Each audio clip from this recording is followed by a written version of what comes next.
Another mini vlog. So ngayon daily vlog lang tayo. The usual na ginagawa namin sa isang araw. Pero this time, dalawa lang kami ni Pogi kasi sila pumunta ng Pangasinan. Kasama niya yung AMK kasi sasayaw sila doon sa competition sa UDO.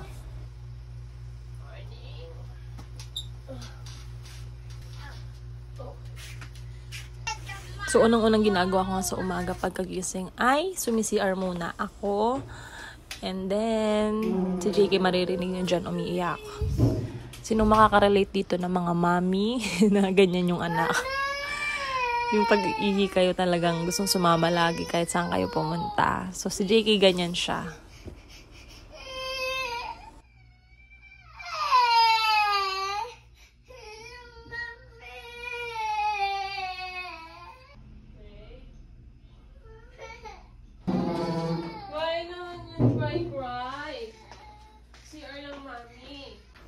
Ayan, binuksan na rin namin ni JK yung pintuan.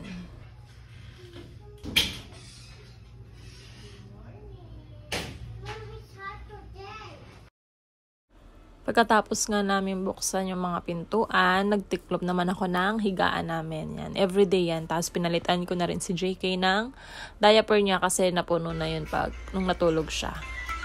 And then, ayan, magpe-prepare na ako ng breakfast. So, iniwan ko muna si JK sa kwarto. Pumasok siya dyan sa bagong tent niya. Tapos, ayan, nagsasaing na muna ako habang naglalaro muna si JK. Tapos, nagluto na rin ako ng ulam namin. So, today, ang ulam namin ay maling. Yan, nag-request si JK. Tsaka egg. Tapos, habang nagluluto ako, si JK naman ay nasa playroom. Ayan, yung playroom niya medyo makalat pag guys kasi lagi kami wala sa bahay. And then, ayun na nga, tapos na ako magluto ng brunch namin. So, bumili na ako ng gulay na ampalaya para kahit paano may gulay kami. And then, sa JK yan, hinahati-hati ko na yung ulam niya para bite size na lang pag kumain siya. Tapos, lunchtime na, kumain na kami ni JK. Sa room kami kumain kasi sobrang init sa labas. Grabe. Tapos, ayan, reward ni JK yan, ice pop kasi naubos niya yung pagkain niya. Pagkatapos, syempre, naghugas ako ng mga plato.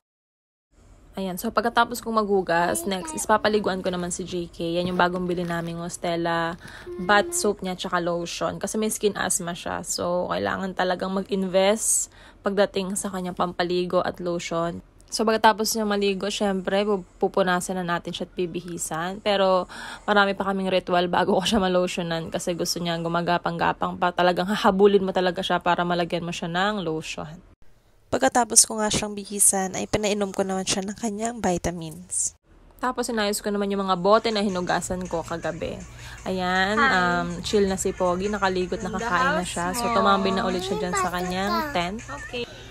Ayan, chill na siya habang nanonood din ako ng K-drama. Tapos pinatulugan na rin si Pogi.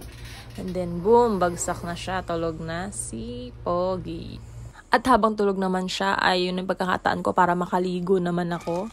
O hapon na yan, bumili na kami ng merienda ni Pogi. Napakain ko na rin siya. Kaya nagmerienda din muna ako. Sarap na ito. Ayan, gusto ko talagang sinasawsa yung mga toasted bread sa kape. The best talaga yan para sa akin. Pagkatapos naman namin magmerienda ni Pogi, so ano na yan, mga 6 PM na. So nagtiklop naman ako ng mga pinalabhan namin na damit. So, habang nagtitiklop nga ako, andyan lang din si Pogi sa sala. Naglalaro para at least nakikita ko rin yung mga ginagawa niya. Labas-pasok lang siya sa playroom. And then, ayan, nanggugulo-gulo lang siya habang nagtitiklop ako.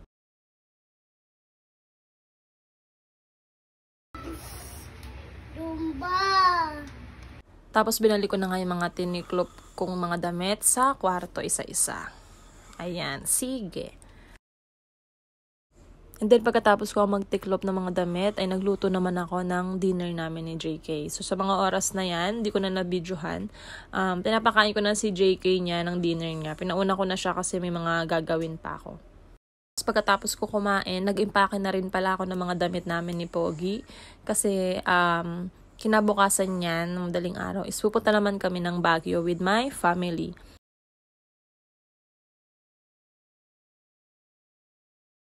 Tapos kung mag-impake, Pinunasan ko naman si JK ng katawan. Syempre, ready na siya para matulog. So, yan, linis-linis muna tayo ng mga katawan, paa, palit ng diaper, and then, palitan siya ng pantulog. Ano yan? Daily yan. Ganyan talaga yung routine namin ni JK.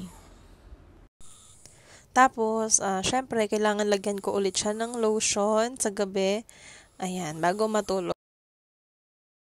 Then, pagkatapos ko nga siyang bihisan, tinutulungan niya naman ako para magpagpag ng higaan namin. Lagi yan. Laging gusto kong pinapagpag yung higaan bago matulog. Then, ayan na. It's night time. Kadal na kami ni Pogi. And pinapatulog ko na siya niyan kasi si Daddy darating na siya ng mga 4 a.m. din yan. So, ayun lang guys. Thank you for watching our daily vlog. See you on our next mini vlog. God bless. Peace.